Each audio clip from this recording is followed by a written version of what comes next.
Hello everyone, my name is Joshua. This is the 136th video on my video journal series. Today's date is Wednesday, the 24th of June, 2026. How's everyone been? I've been pretty good, thank you. And something I want to talk about with you today is how to go out without breaking the bank. Now today I went out, not to the city, but to another suburb. And yeah, even though I wasn't in the city, even though I was in the suburbs, I still found myself paying a lot of money for food, transport. If you want to grab a good meal, even in the city, or in a suburb or wherever in Sydney, you can pay up to like $20 just to get you something that will like feed you for a couple of hours. It really is, I guess, insane how high the prices have risen since I guess, since COVID, really. I know during COVID and all that, the price of, I guess, groceries, everyday essentials, food, gas, and all that really like took a spike, then dip, then spike. It was really like all over the place. But it seems like ever since the start of this decade, yeah, inflation's just been going like whack. Cost of living crisis has affected us all, and I want to provide you with some tips on I guess how to circumnavigate this uh economic crisis we're facing. It's just not in Australia, but worldwide also.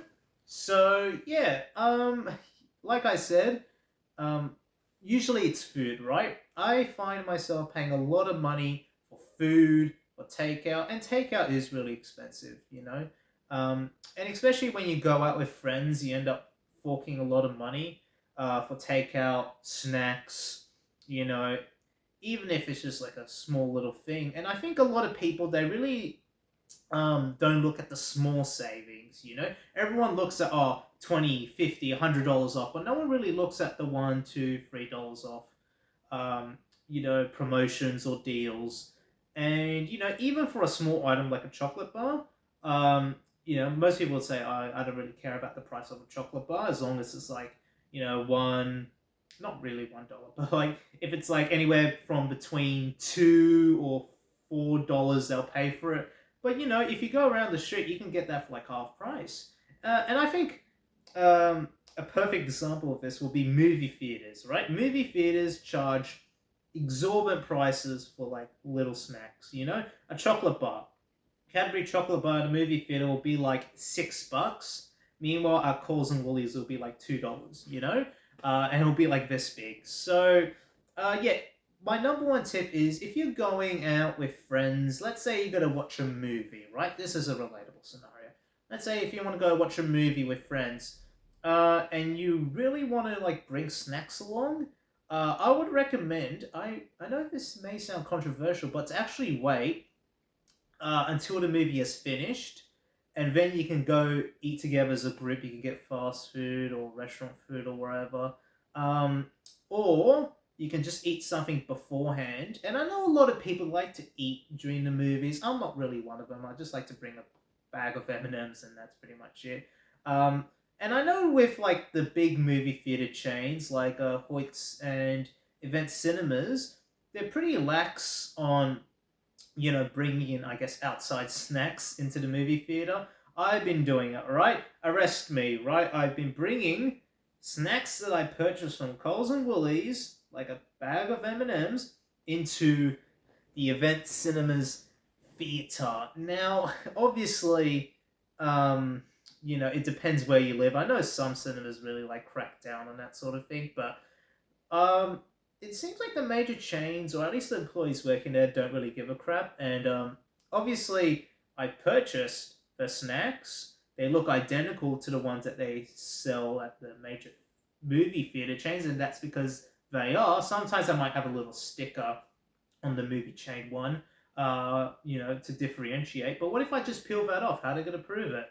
Well, let's look at our sales system. Let's look at your receipt.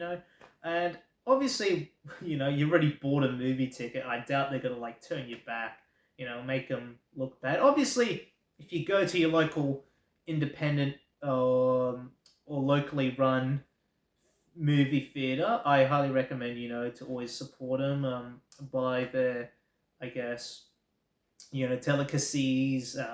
Always support them. All right. But if I'm talking about a big chain, all right, big chain that doesn't really like give a crap about me. I know I'm being harsh here, but I ain't paying $6 for a small Cadbury chocolate bar. All right. You either lower down your prices, or I'm just gonna go to Coles and Woolies. And if I get denied at the door, which is very unlikely, I'm just gonna eat in front of you, and then I'm gonna go in. All right. You can't arrest me for what's in my you can't arrest me for, I guess, um, eating outside chocolate during a movie theater. I was originally going to say, oh, for what's in my stomach, but that could go in so many different ways. I'm not going to even touch on that.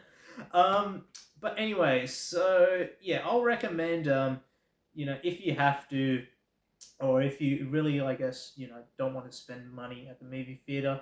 Depends where you live. I ain't gonna be technically endorsing this, obviously, but if your movie theater has, I guess, a harsh policy on outside snacks, just get something to eat after the movie. I've never been keen on eating stuff during the movie. I think cinema popcorn is a scam. Really, not only is it like really, really expensive for what you're getting, but it makes you thirstier. So what you got to do? You got to buy a drink, and obviously you drink more. You got to go to the bathroom more, and then after that you got to eat more, but you need more drinks. See, that's how they get you, because popcorn is naturally um, a very salty snack. So you always got to buy a drink with it, and you always got to buy something else, because popcorn won't fill you up. You always got to buy like chips or an ice cream cone on the side. I don't know what you're getting, but yeah, that's how cinemas get you, via popcorn. So yeah, I recommend where you can avoid, I guess, cinema snacks, and pile all that money up into like a decent meal. You know, um, like if you're going out with friends afterwards. Other than that, you can mostly be waiting until you get home and make a sandwich. But if you're going out to like a nice restaurant or a casual dining place, and use all your money towards that, you'll save $6 from not buying that small Cadbury chocolate bar. I'll tell you what. But anyway, so yeah, obviously these are my suggestions. You don't really have to take them to heart. This is what I'll personally do, and I am, a firm believer in obviously saving where you can, but don't ever be like a tight ass when it comes to money, because all you'll think about is just money, money, money, money, like Mr. Krabs. But anyway, so anyway, my number two tip, all right, is how to stretch your dollar is obviously I encourage to take public transport and all of that. But if you're looking towards like a trip, right? If you want to go somewhere but you don't really have the funds to do it, then um, at least if you live here in New South Wales, the most you can pay on an Opal adult card in a day is around. I know on a concession card it's around $8 on a weekday, excluding Friday, and then Friday, Saturday, Sunday it's $4. For an adult Opal card, I think it's like double the price of the concession, so it will be like $16 in one day, uh, for Monday through Thursday, and then Friday, Saturday, Sunday is $8 on an adult Opal card. But anyway, you can go long distances via Opal if you live in New South Wales, and if you live in an area that supports Opal. But if you live here in Sydney, yeah, take a day trip to like the Blue Mountains, Newcastle, Wollongong. You can go to those places for like cheap via train. You get a good experience. I always like going to the Blue Mountains, Katoomba. It's a very long, well, long for me, but it's like quite a sizable train journey from Central to Katoomba. It's roughly like 2 hours, and you go through all these like beautiful mountains and rock carvings. So the train trip is an experience in of itself, and yeah, obviously you'll pay no more than like, I might be getting my numbers wrong here, but you'll pay certainly less than like $20 in travel for like one day if you're on an adult Opal card. If you're a concession, elderly citizen or student, yeah, you're getting, if you travel on a Friday or weekend, you'll pay no more than $4 on the Opal network if you're a student. And yeah, it's just really nice. And obviously, if you live overseas or in another Australian state, I know Victoria right now, I think they still have the free public transport program as of recording this and as of this video's publication. I think they're going to end it around this month or next month, so it might be inaccurate if you're watching this in the future. But Queensland still has 50-cent fares. You can go one way on public transport for 50 cents. It doesn't matter if you're doing one bus stop or you're doing like a ferry to an island. It'll cost you 50 cents, which is amazing, for long distance journeys. Not so much short, but very long distance journeys. If you live in Queensland, they still have 50-cent fares. Victoria, I believe of right now, they have yet again free public transport. I think they're making that free also for school students. Um, I think they'll be like this year or next year. I remember hearing about that. But yeah, there are a few Australian states which have obviously made public transport free or heavily subsidized. But yeah, where you are in the world, just buy a day pass or weekend pass on a train, bus, ferry, tram, or whatever, and really use that to, I guess, you know, as much as you can, really. Maximize your dollar because, yeah, I like taking trips by public transport, especially when you're overseas. Like taking the trams in Hiroshima or catching the trains in Tokyo. I know in Hiroshima you can buy like a day pass on the trams, and it's experience in of itself. You can go on old trams and all that. There's old transport museums here in Sydney, like the Sydney Tramway Museum, for instance. They do, um, all day tickets. I think they're open on Wednesday and Sunday. I always like going there because you get to ride on the vintage trams and you get to look at trams. Very much a geeky thing to do, but if you live in, I guess, Sydney, you can always do that. Um, or, another place I like to go to, another um, place is, there's a few um, key sites in the Blue Mountains. There's a bunch of transport related museums in Sydney. I always like to go to the Sydney Bus Museum, and obviously these are my, I guess, personal tastes. But another thing could also be museums. Australian Museum, for instance, offers free entry, and the Powerhouse Museum in Ultimo, before it shut down for renovation, that one was also for free, just general admission for both of them. So yeah, you can always go to the Australian Museum. They have a lot of great artifacts there, um, and yeah, it's just a cool. It's easy accessible by public transport. So if you're in the city, yeah, that's another thing to do. Museums, um, and yeah, obviously the museums I mentioned, you can catch a train, you can catch a bus, all goes towards your, I guess, Opal card limit. Um, and another thing with Opal, if you live here in New South Wales, is that you can actually make free transfers. So basically, when you tap on your Opal card, let's say you just hop on a bus, you tap on your Opal card, you travel on a bus for like 10 minutes, you tap off, and let's say you do shopping for another 10 minutes, right? Then you get back onto the bus, you tap on, your bus trip takes around 10 minutes, and then you tap off. uh, your second journey will count as a transfer because you did that second journey in less than 1 hour than your first journey. And if I'm not mistaken, that counts as a free transfer, and I believe you don't get charged for it. I might be a little bit wrong, but I know with Opal, yeah, if you make a very, I guess, quick stop somewhere and then you get back onto the bus, train, or ferry, or whatever, as long as it's within less than an hour, it should count as a free transfer, and I don't believe you get charged. Yet again, um, you know, I didn't do any research, but I've noticed that with Opal, where I just go to the shops for a bit and then I take the bus or train back to where I originally started, and it charges me $0. So yeah, that's another thing with Opal free transfers.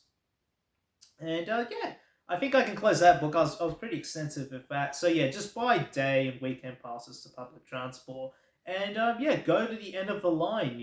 Just explore national parks as well. Yeah, that could be another good thing. You obviously might not have hiking equipment and all that, but you can always go to like a city park or just like walk along a trail. Um, just for a bit. Obviously, you got to be prepared, but yeah, just I guess nature is for free. Good thing about Sydney is I guess our parks aren't like paid or anything. I know in Japan some of their green space can be paid, because they're usually like imperial palaces and you got to pay for like general admission. But yeah, here in Sydney, yeah, you can go to botanical gardens, which is for free.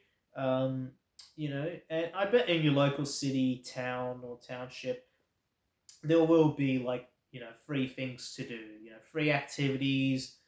Public parks are for free mostly. um, you know and just yeah, that's pretty much it. I guess I can close that book. What's another thing? I guess something that not a whole lot of people have heard of. I guess it would be what could be another tip to save money when you're going out with friends or by yourself?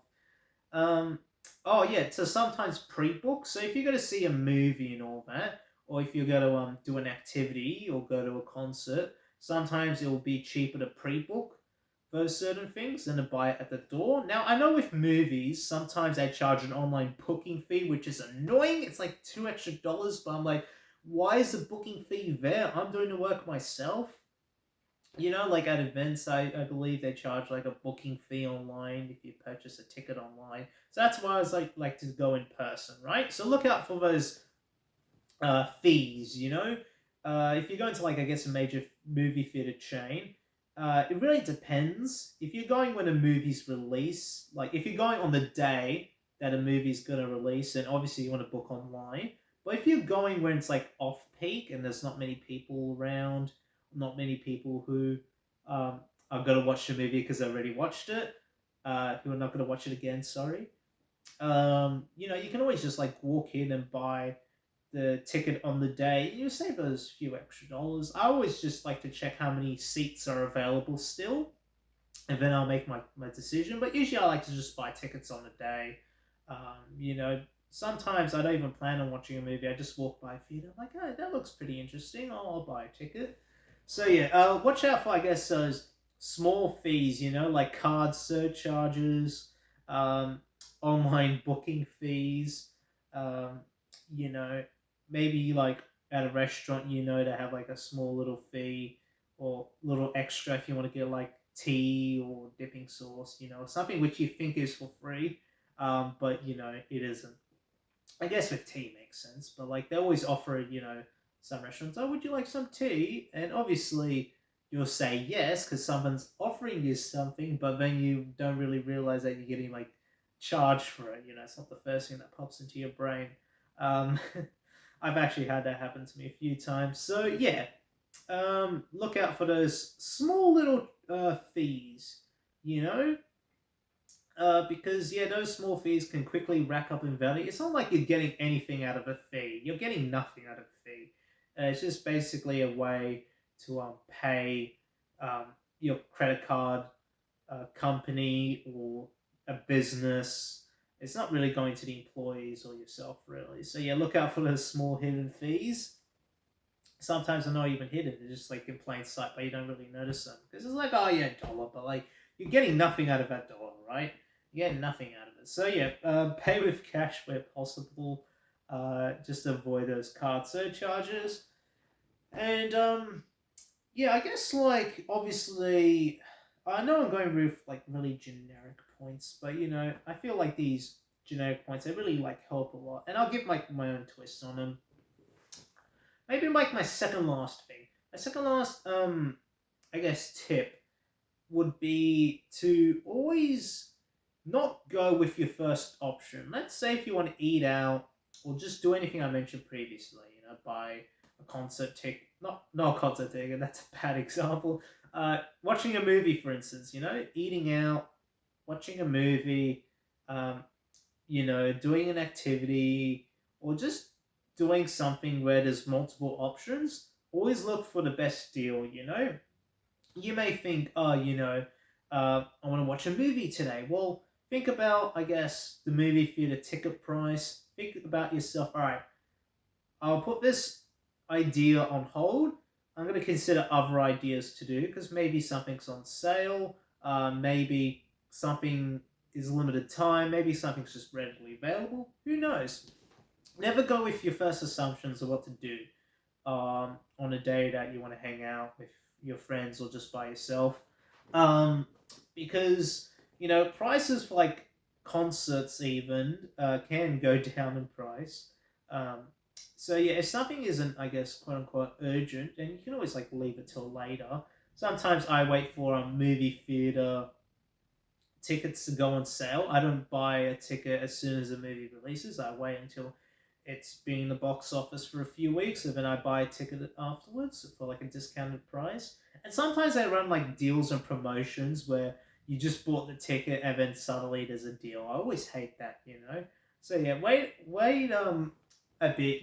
The first idea that pops into your brain is not going to be your best idea. All right, consider alternative options for what activity you want to do or what do you want to do. Sometimes you might like, hey, let's go to this place to eat out, but you're like, will this be really the best place? Like, sure, um, you know, it might be cheaper than this other option here, but am I going to enjoy it as much? Maybe let's find another place that's even cheaper. And then you find another place that is even cheaper, and you end up enjoying their food a lot more because you looked around. You know, the most expensive option is not going to always be the best option, if you know what I mean, for you at least. Um, there have been plenty of places where I've eaten now, and I'm like, yeah, the food was like expensive and it was okay, but there's definitely been better meals I've had for less. I will say, good rule of thumb is don't spend above $20 for like a junk food meal. All right.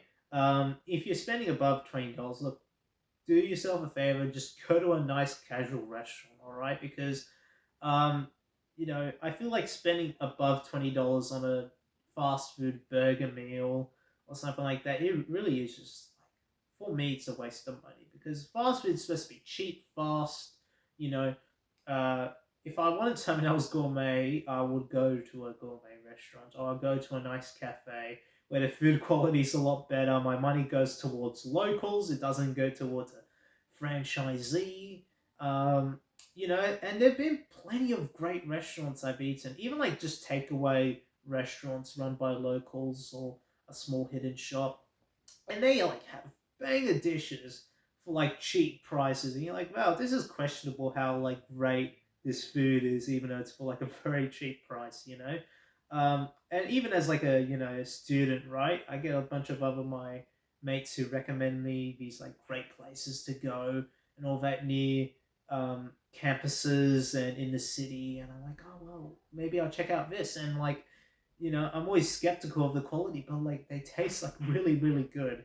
There's like like a few dumpling places and all that, and they really like cater towards students because they know we're like broke. But yeah, to basically shop around for the best deal is what I'm trying to say. Don't always go with your first option.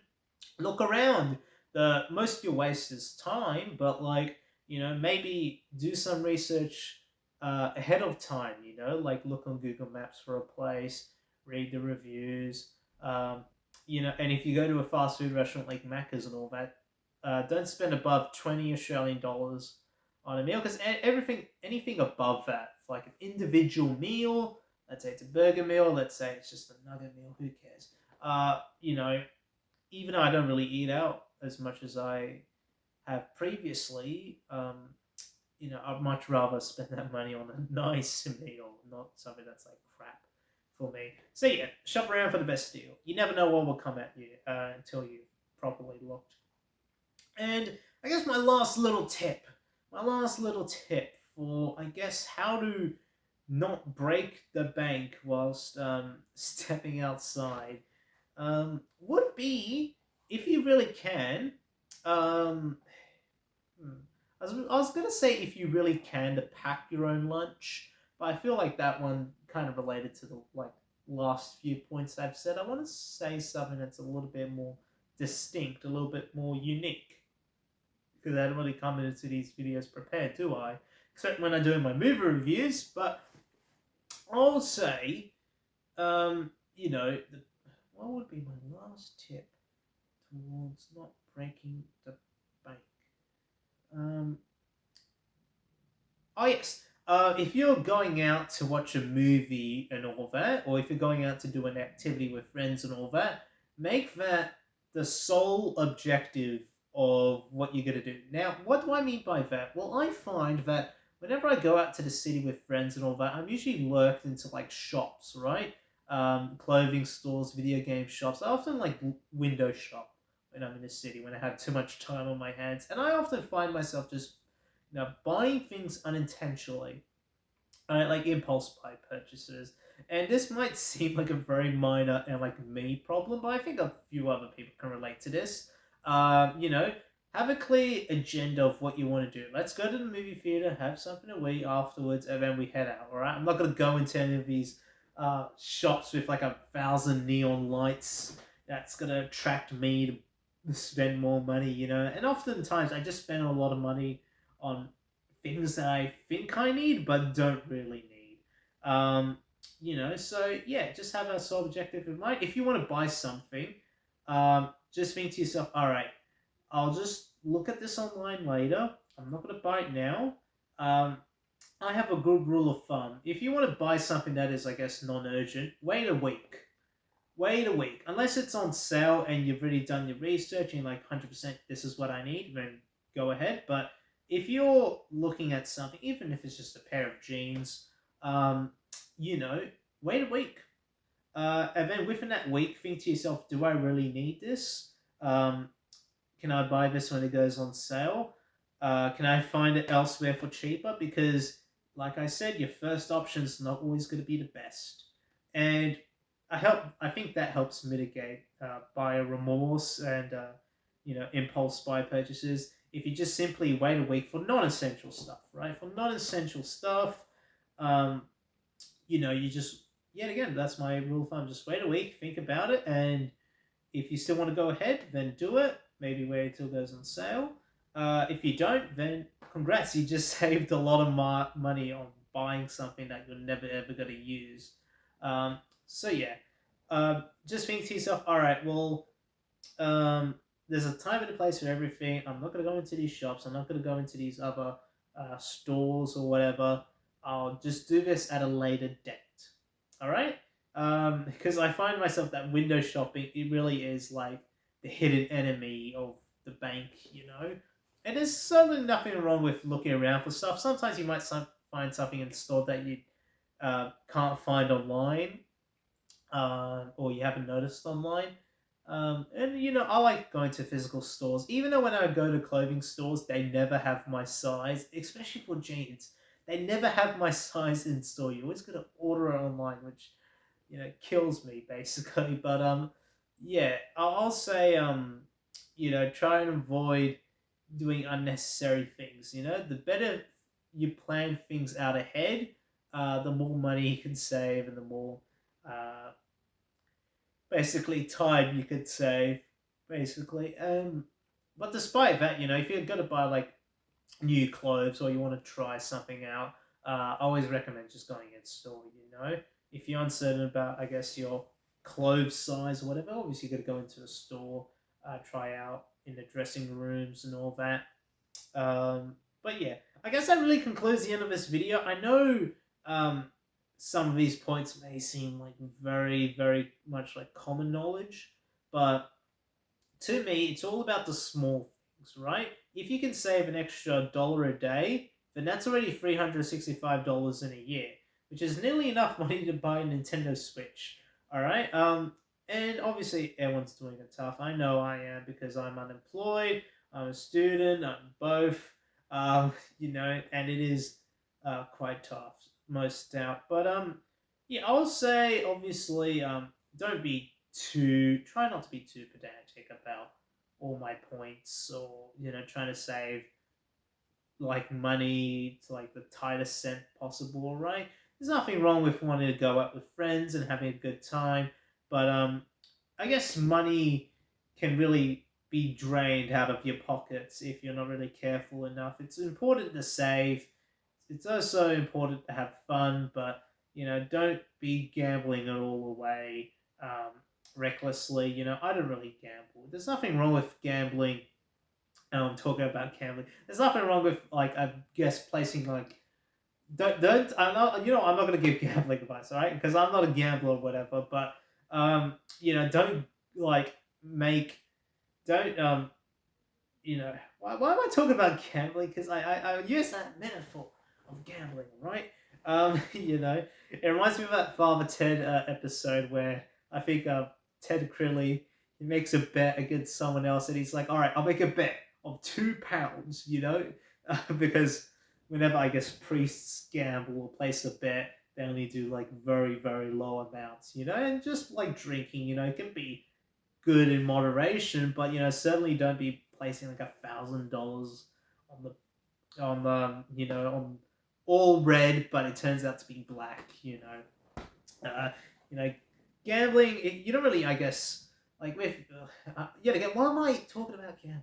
I want to move away from gambling because I do not want to encourage, excessive gambling is what I'm trying to say, and I'm using that analogy of gambling with basically money and you know basically gambling your odds of losing money whenever you go window shopping, or you're like, hey, I might need this later. It turns out you never use that thing later. Damn it, Joshua. But yeah, I'll say don't be too tight with money. You know, don't I guess be constantly obsessed with it. But yeah, everyone needs to save a few extra dollars nowadays, and I could totally understand that. I wish I could do the same. Um, but yeah, I guess always play it the safe route. Um, save Saving is really important, and you can stretch your dollar for a lot more than you think. Technically, another thing I mentioned about this, another thing, if you live in New South Wales, let's say you live in I don't know, Sydney, right? And you want to go to Bathurst, right? It's a very long train trip, but what you can do, you can actually go, if you're a student, I know, or even when you're an adult, but I only know the student prices, you can go from student concessionaire, Central to Bathurst, and return for like $4 if you're a student, I believe, because if you have the student concession card and proof of entitlement and all that, you can travel anywhere on the Opal network on a Friday, Saturday, or Sunday for $4. And what do I mean by that? Well, I mean basically you catch a train, or well, before you do that, you phone up New South Wales Train Link and say, "Hey, I'm a student. I want to reserve a free seat between Lithgow and Bathurst." And then you select what time. Then you take the train from Central all the way to Lithgow, and from Lithgow you take the XPT all the way to Bathurst, and then obviously you would have had to tell the phone operator, "Hey, my return trip um, to Lithgow would be at this time." So when you leave Bathurst, you go from Bathurst to Lithgow for free, essentially. Or well, you have to tap on your Opal card at Bathurst, because at Bathurst station they had like Opal card readers. And I was like, why is it Opal card readers? Well, because technically Bathurst is on the Opal network. However, if you want to go to if you want to go from like Lithgow to Bathurst on the Opal network, you will have to phone up New South Wales Train Link beforehand, and you can only do it from Lithgow to Bathurst, essentially. So yeah, if you want to wake up extremely early in the morning, catch a train from Central to Lithgow, then change at Lithgow to get to Bathurst, on the Opal network, you can do that. Um, But obviously, you got to phone up New South Wales Chainlink beforehand. But yeah, it is technically possible to go from Central to Bathurst, and then Bathurst all the way back to Central on an Opal fare. So student concession $4. Adult Opal will be like 16 or whatever. The only downside is obviously you got to book it ahead of time, and you got to change at Lithgow station, which does cost a lot of time. But yeah, you can reserve a free seat between Lithgow and Bathurst. And same thing with other train lines in Sydney. I forget which ones, but I know you can do that on the Southern Highland. I believe you can do it on the Southern Highlands line between like, I might be wrong about this, but Moss Vale and Goulburn, because the Opal network goes as far west as Bathurst, even though the line of Bathurst isn't fully electrified, and then Southern Highlands line it goes, well, technically electrification ends at Campbell MacArthur, sorry, but the Opal network goes all the way down to I believe it's Goulburn, yeah. So yeah, you will never know how much money you can save by looking at the Opal network, looking at your local train or transport operator, and seeing what daily fares or special deals that they have. I just bought that instance up of Opal here in Sydney because yeah, not many people know with Opal you can go like a long way with Opal. You can go a long way with like a single train fare for like cheap prices. Um, I guess the only downside is that sometimes it's like hoops to go through, and you got to like change at certain stations and all that. Because obviously, taking a train from Central to Bathurst reserved will be like $50 in economy, but technically there is a way to do it for $4. And yet again, take everything I said, obviously not with a grain of salt, but um, if you are thinking of doing any trips via public transport or doing any of the ideas I suggested, please do research because yet again, I do get a habit of sometimes making small little errors, but yeah, always plan out things ahead of time. And yeah, that's all I really have to say. Other than that, thank you for watching, and I guess I'll catch you all later. Bye, see you, take care. Catch you all tomorrow.